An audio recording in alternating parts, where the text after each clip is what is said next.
good things happen here? Whenever I see the Grand Theater, I just can't stop all these thoughts from flooding my head.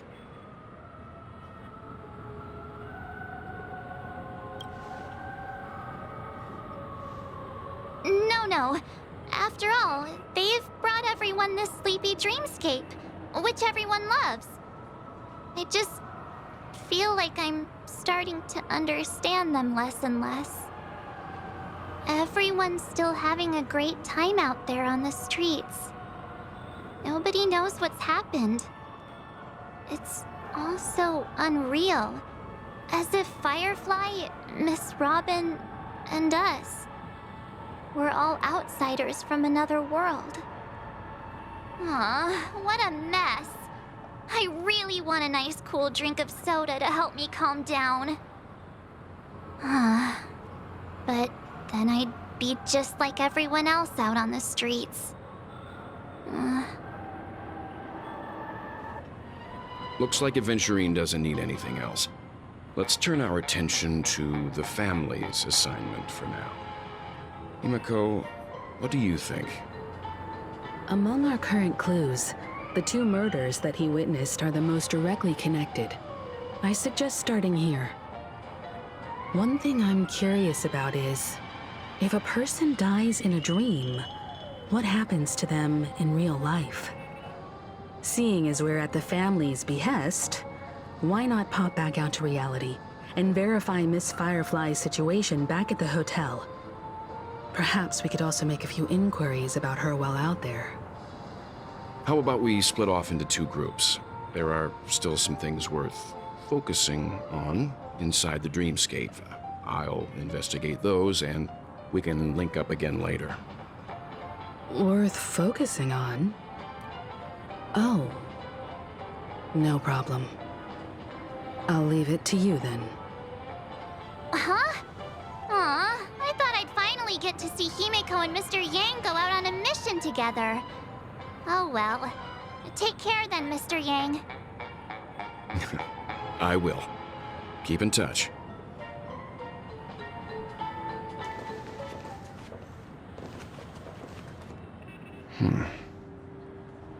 Honored guest, could you come out for a second?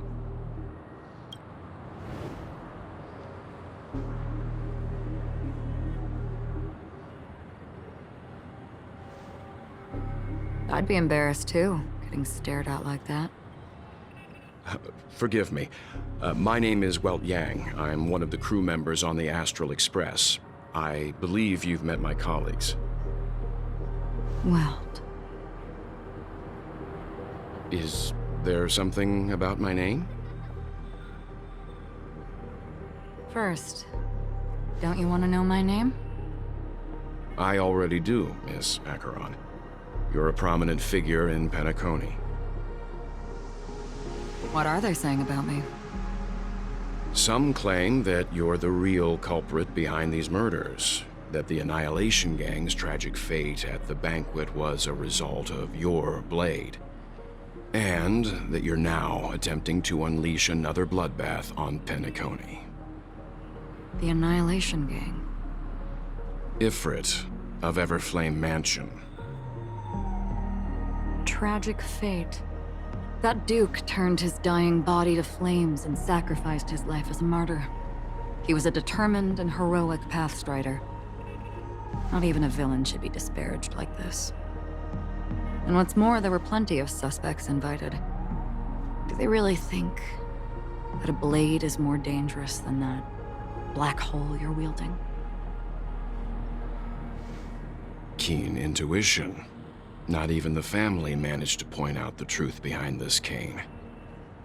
So you must surely know, Miss Acheron, that peering into a black hole is not a wise move.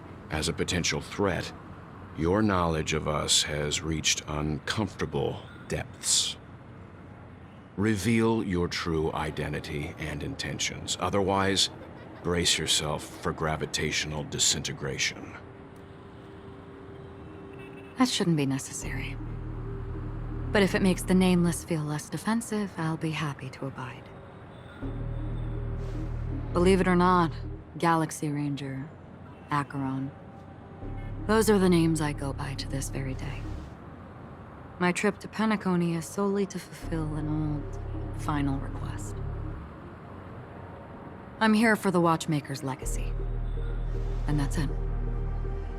I think I've been honest enough. Still unwilling to reveal your true identity? It's not that I don't want to. It's just that I can't.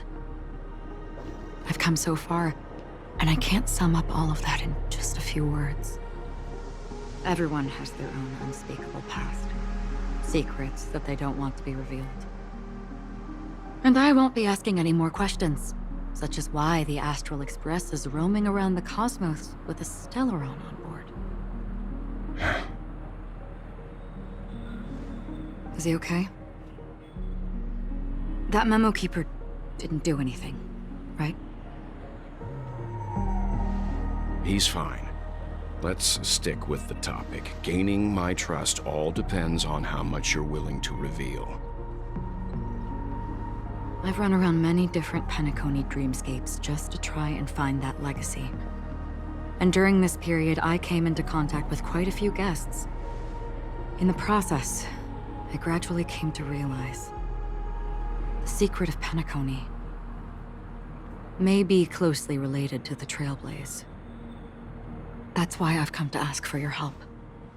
I don't have enough proof yet, but I'd like to speculate something. The source of all tragedy lies within the family. If you could trust me, we could find the proof to support this claim together. Mr. Yang, I think you've come to the same conclusion, haven't you? Let's leave it at that. For now, I'll choose to believe that you bear no hostility. Share your findings with me, and me alone. I don't want vague conjecture to interfere with other people's judgments before we find solid proof. By the way, would you like something to drink? Before we go, how about 2 cups of Wake the Heck Up? No, 4 cups. Because the conversation coming up will last forever.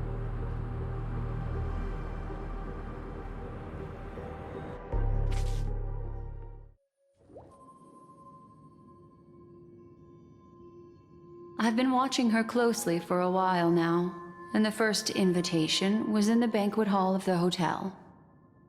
She just sat in one corner, keeping silent, chugging down a couple cups of Wake the Heck Up. I told her it's a pungent, bitter beverage, not the taste of sweet dreams. Only for people allergic to Soulglad. And she said, Really? But I don't taste any difference at all between them.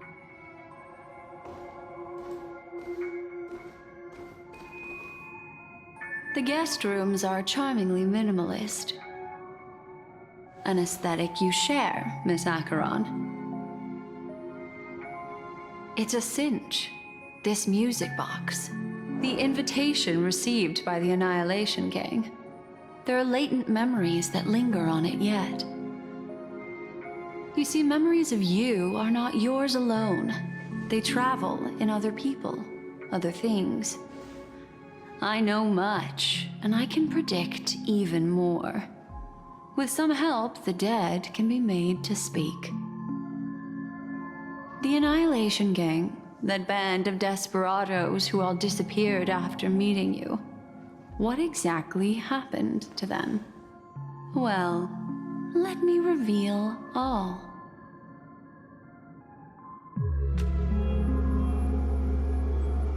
Gradation 12.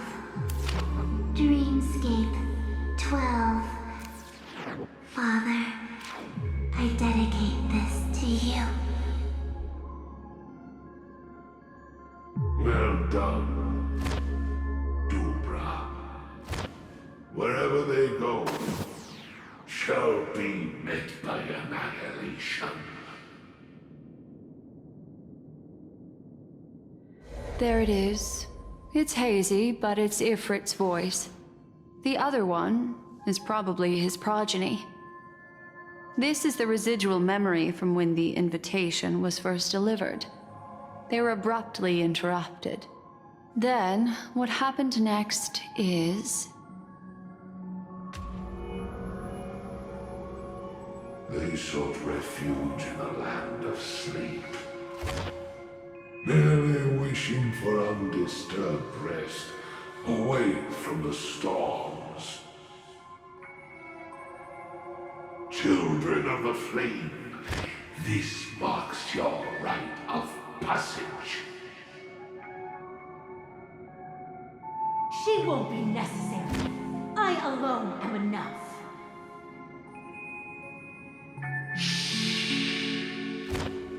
When have those on the path of destruction feared death? The Everflame Mansion has set out on a journey. Those poor people, they have no idea what lies in wait ahead of them.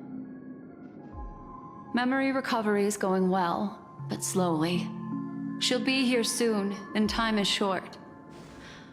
There's nobody else here, so there's no need to be delicate. In fact, I think I'd better go all out.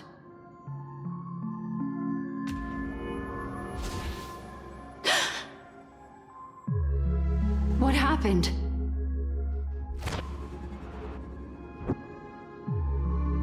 The memory after that is blank. How is that possible? This music box fell into Acheron's hands, and she brought it to Penacony. That's a fact, and that's how it should have gone. But along the way...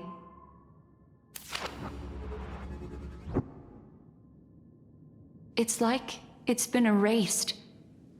Who's done this?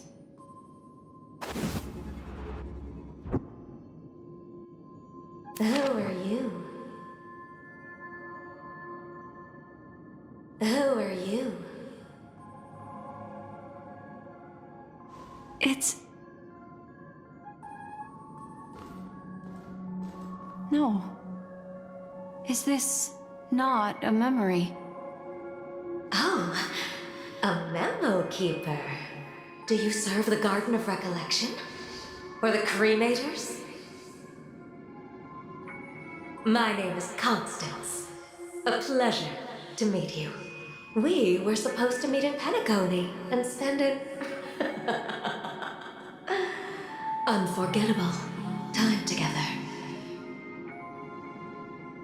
But that seems unrealistic.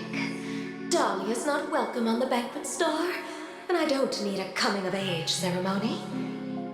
And you, I know what you're looking for. Want her secret? I can give it to you, and then you can enjoy the banquet for me. I wish you unforgettable memories.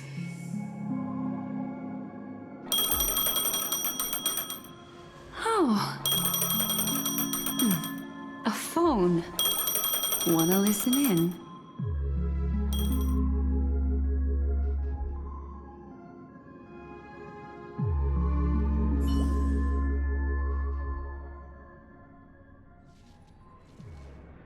A few days ago, the IPC made an announcement. Under the watchful guidance of the Marketing Development Department, and in accordance with the Interstellar Peace Charter, the independent Sigonian sovereignty has hereby been established, and shall take a legislative seat at the Interstellar Congress. The formation of the Sigonian sovereignty is of great historical significance to the Sigonia system. This move puts an end to the planet's long and bloody history, turning the sensational Kataka-Abjin extinction event into a distant memory.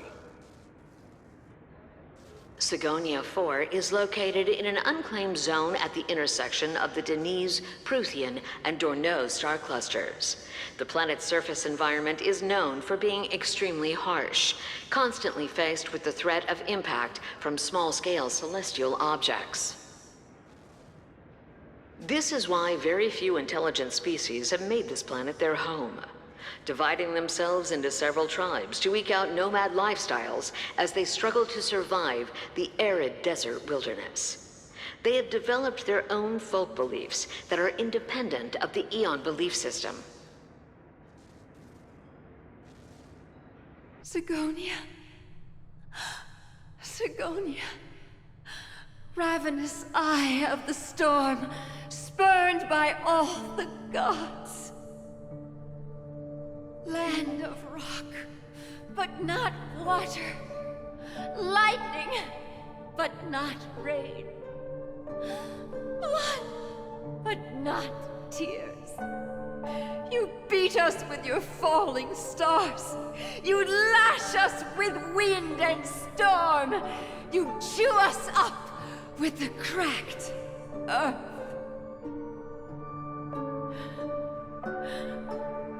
You promised us a land of honey, yet yoked us beneath a sword of bitterness. Oh, Gaiathra Triclops, if thou can hear me, please open up thy 3 eyes and gaze upon this child. When you took his father, my child was still sleeping in my belly. And where my husband went, I too soon must go. I don't ask for a peaceful death. Just for you to tell me, does the baby swaddled sweetly asleep? Does he dream of his mother's heartbeat and the sound of falling rain? Please tell me whether this life is all just a fleeting dream. Otherwise, why would this child be born to face impending death? Mommy! Mommy! Mommy, the rain. It's raining. Raining?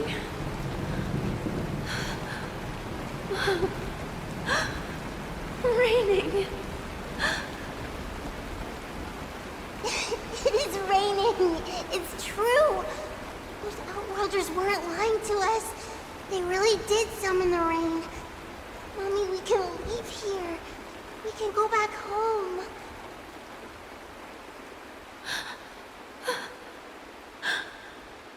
Back home. Gaiathra Triclops. You came. Do you hear that? Thank you. Thank you.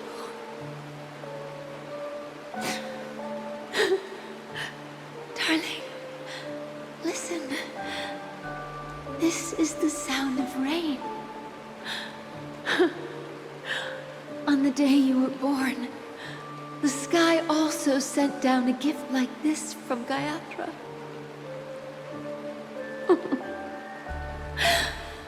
Such a lucky child. Such a blessed child. Just like your name. A gift from them to Avgen. My boy.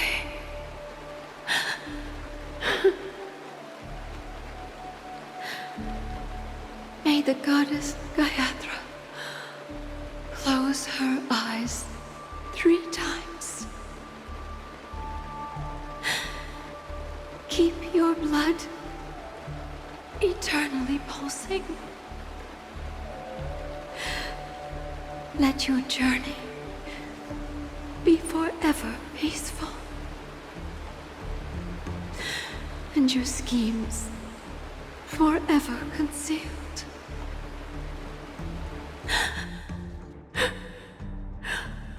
Welcome to this sad world, Kakavasha.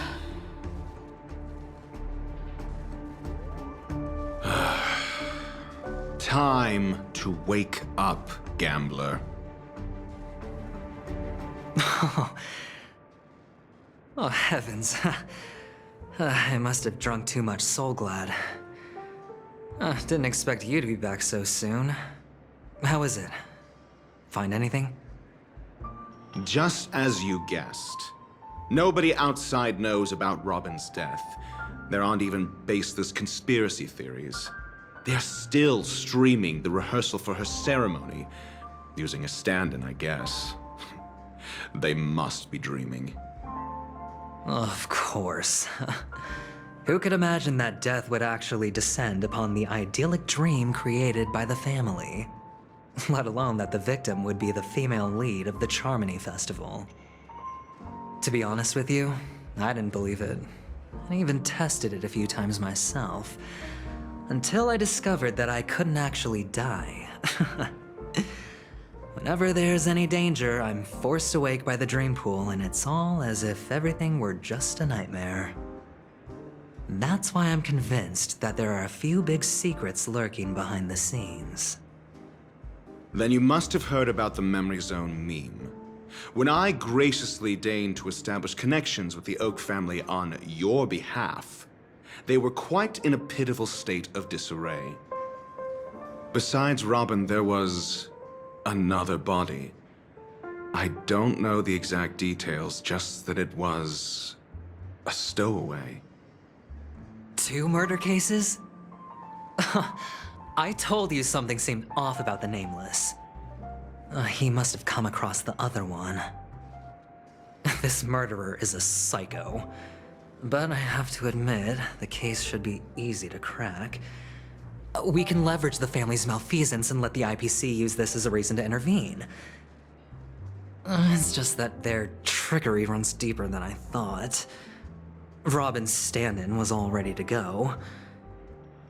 These 2 murders are definitely getting hushed up. What should we do? Let me think. It's too rare an opportunity to miss out on, so I gotta be careful. Incredible, gambler. Have you already exhausted your limited repertoire of tricks so soon? There are plenty of chips, but it'd be best to choose carefully. The most straightforward has to be Robin. Remember? That masked fool once told me to find a mute as a friend. Robin is what she calls the mute. She has lost her voice, and while most people can't pick up on it, you and I cannot mistake that sound.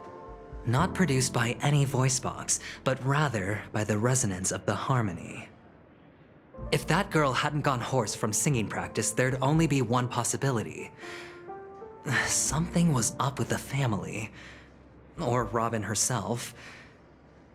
To get to the bottom of this, I tried every way I could to meet her. But she died. Right before my very eyes. A complete and utter loss. Incidentally, it seems to have resulted in your rather undignified arrival on the interrogation stand. There were eyewitnesses at the scene, and the family, in their graciousness, has tentatively accepted your alibi. However, for the foreseeable future, you shall, regrettably, find yourself under the vigilant watch of the hounds. Well, things aren't looking too optimistic, Doctor. I'm starting to break out in a cold sweat. Do you reckon there's still any chance of a comeback, given how things are? A probability? Yes, it exists, but it verges on the infinitesimal. To phrase it in a manner more befitting the vernacular of Penacony, you're dreaming.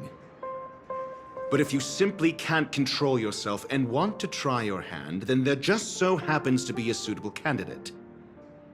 That man wants to see you again. Who? Sunday. Is this a public hearing or a private trial? If it were the former, It would hardly befit my stature to stoop to the role of a mere messenger. Fine. Oh, that's great. It's all great. You see, the dead can't talk, but the living can. Ratio, I'm convinced now that there must be something wrong inside the family. Oh, just you wait and see. That man's sister has died. He can't sit on his hands. Well, without any further ado, let's set off. Lead the way. The show is about to begin. The Dewlight Pavilion is the Oak family's fortress and a place where heads of the families meet to discuss great plans for Penacony. Fortress? I like this metaphor. I dealt with the warlords of the Amanicus star system not long ago, and their synchronized orbital manor wasn't this heavily guarded. This mansion nominally belongs to Sunday, and is very befitting of its owner. Without his express invitation, the likes of ordinary guests would never grace these grounds in their lifetimes. Look around while you still have this moment of freedom. Hey, Doc, whose side are you on anyway? Who's to say I won't sell you out? We'll see. When we meet the authoritarian master of the Oak family, I'll pry an answer out of him. Follow me and I'll bring you to his parlor. Hold your tongue and let me